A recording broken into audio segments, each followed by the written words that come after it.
श्रीगोवर्धननाथ पादयुगलम् हैयङ्गवीना प्रियं नित्यं श्रीमथुराधिपं सुखकरं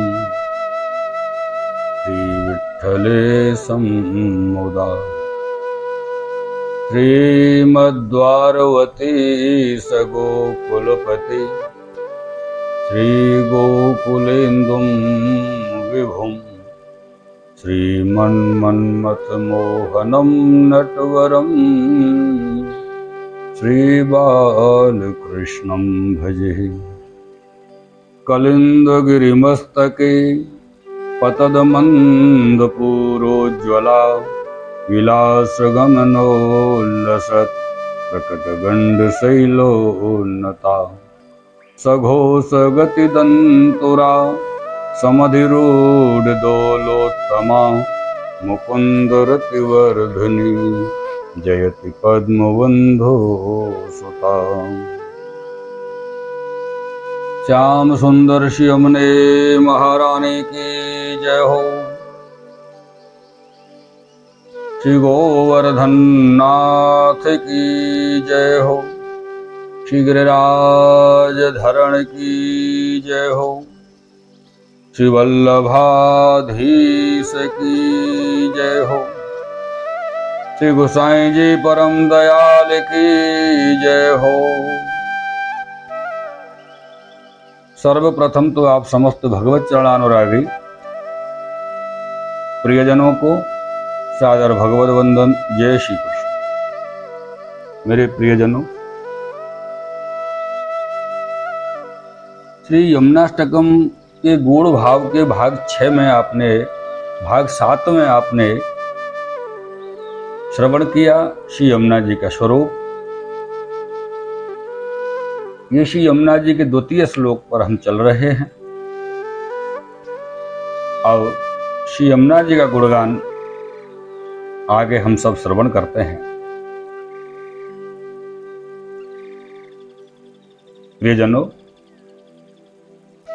यहाँ श्री आचार्य चरण ने एक शब्द बड़ा सुंदर विशेषण श्री यमुना जी के लिए प्रयुक्त किया है, सघोष गति दंतुरा।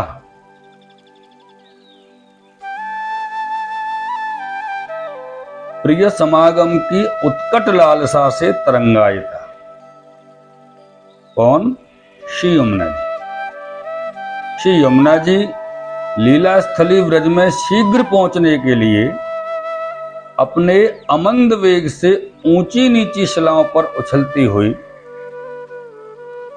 मार्गांतरित पर्वतों को विदीर्ण करती हुई, लुंठन्ती शैल विध्यन्ती स्फुरन्ती वेगवत्तरः, विदीर्ण करती हुई आवर्तनों से नृत्य करती हुई चली जा रही है।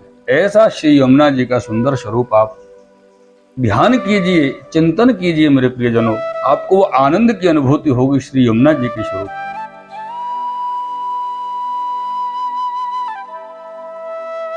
प्रियतम के संकेत स्थल व्रज की ओर अभिशरण इस मधुमय वेला में, आनंदमय मधुमय वेला में श्री यमुना जी केतकी के पुष्प के समान दंतुरित अर्थात रोमांचित हैं। श्री यमुना जी को रोमांच हो रहा है व्रज की ओर प्रसारित होने में, बढ़ने में, क्योंकि वहां अपने प्रियतम से मिलने की अमंद उत्कट लालसा है।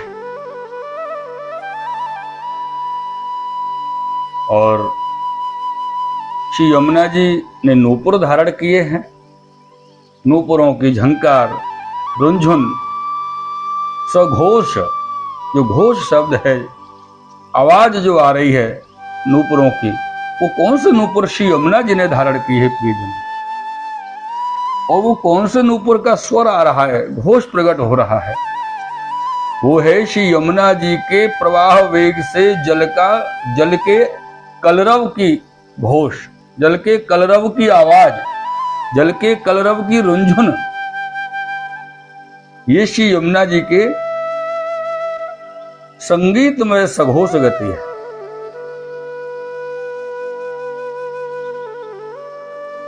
घोषेण सह वर्तमाना सघोषा तादृश्या गत्या तथा।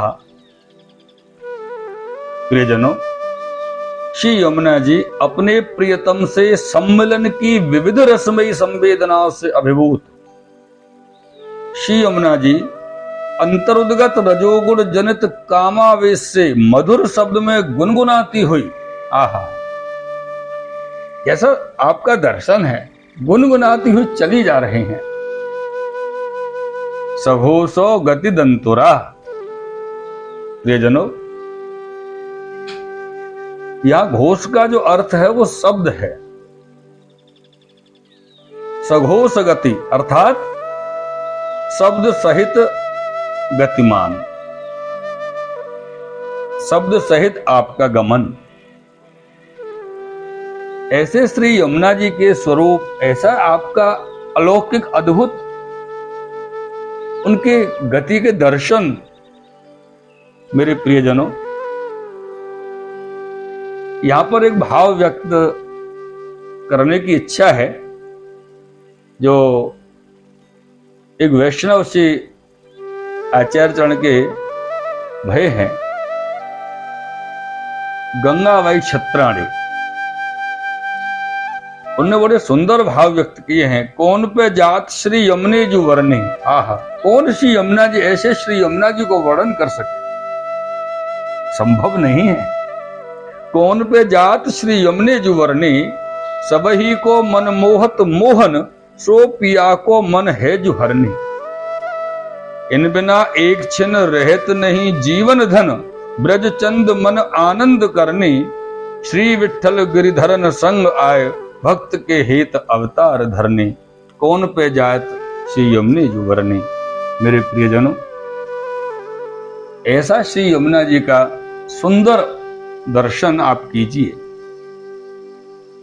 यह घोष जो शब्द आया है, गतिमान शब्द सहित जो आपकी गति है, गमन है, इस घोष शब्द का दूसरा अर्थ होता है मेरे प्रियजनों व्रज।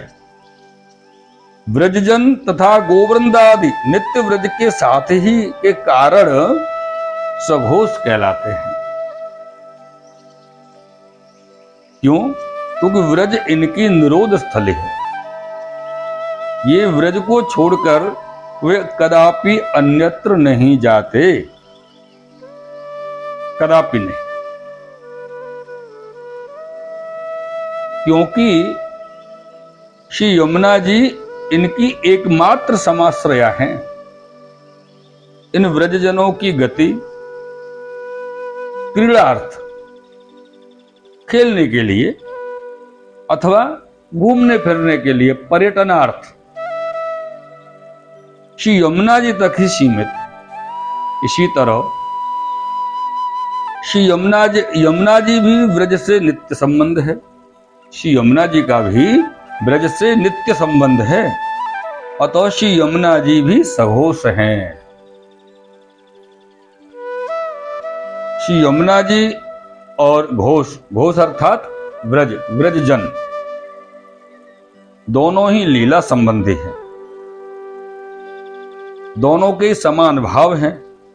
और ये तो आप सब जानते ही हैं कि समान भाव वालों में पारस्परिक संगति से भाव की अभिवृद्धि जो होती है, अभिवृद्धि जो होती है, वो लोक प्रसिद्ध है। एक जैसे विचार वाले मिलेंगे, एक जैसे भाव वाले मिलेंगे तो भाव वृद्धि ही है। श्री यमुना जी में ब्रजजनों के साहचर्य से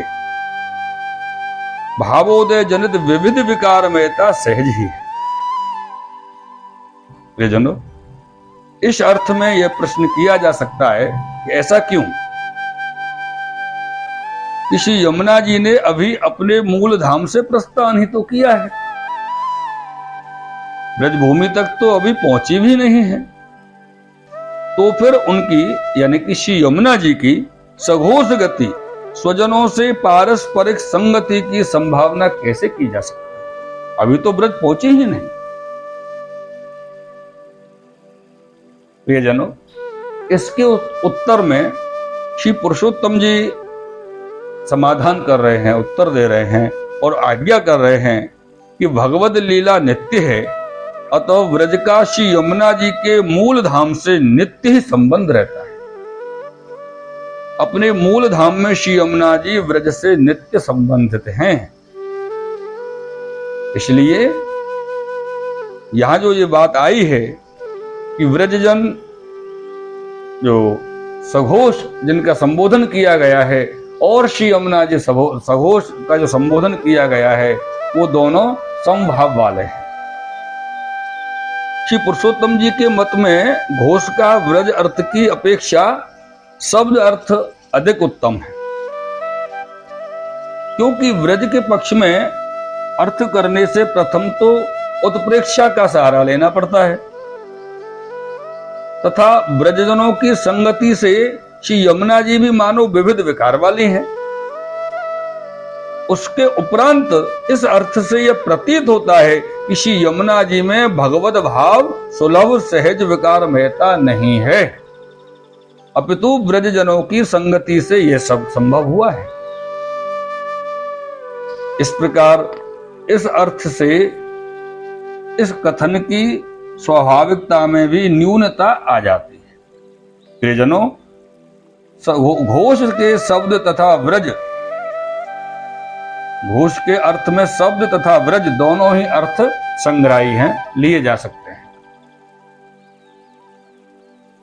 और यहां श्री यमुना जी में न्यूनता नहीं है, क्योंकि अलौकिक स्वरूप है।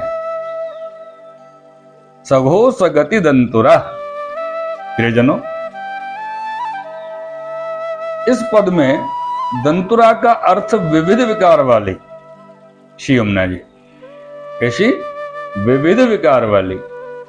दंतुर शब्देन विविध विकारवत्व उच्यते। विकार देह का रसानुकूल बाह्य एवं आभ्यंतरीय धर्म विशेष है, जो रस शास्त्र में भाव कहा जाता है। इसको रस शास्त्र में भाव कहते हैं।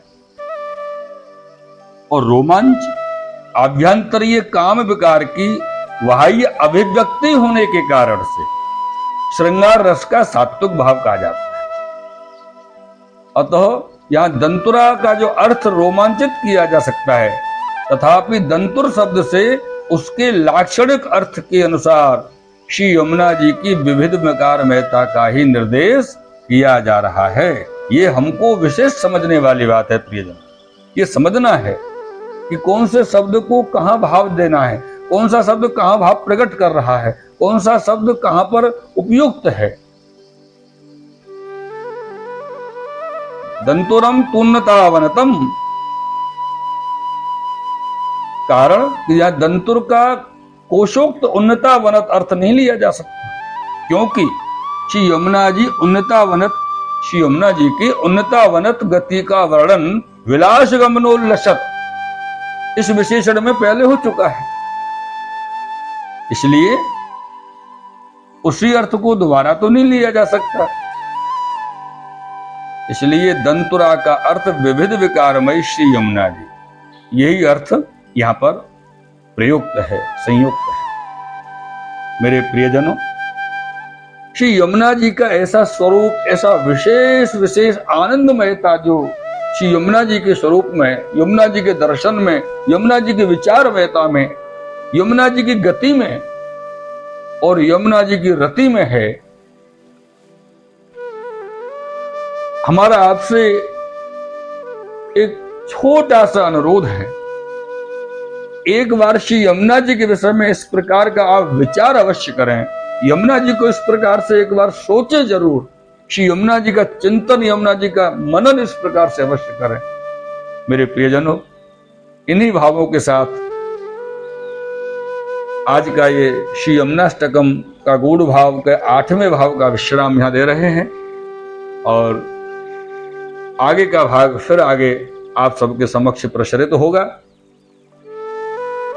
इन भावों के साथ आप सभी भगवत चरणानुरागी प्रियजनों को, भगवती जनों को, वैष्णव जनों को, भगवती वृंदों को सादर वंदन भगवत स्मरण सह। जय श्री कृष्ण। श्याम सुंदर श्री यमुने महारानी की जय हो।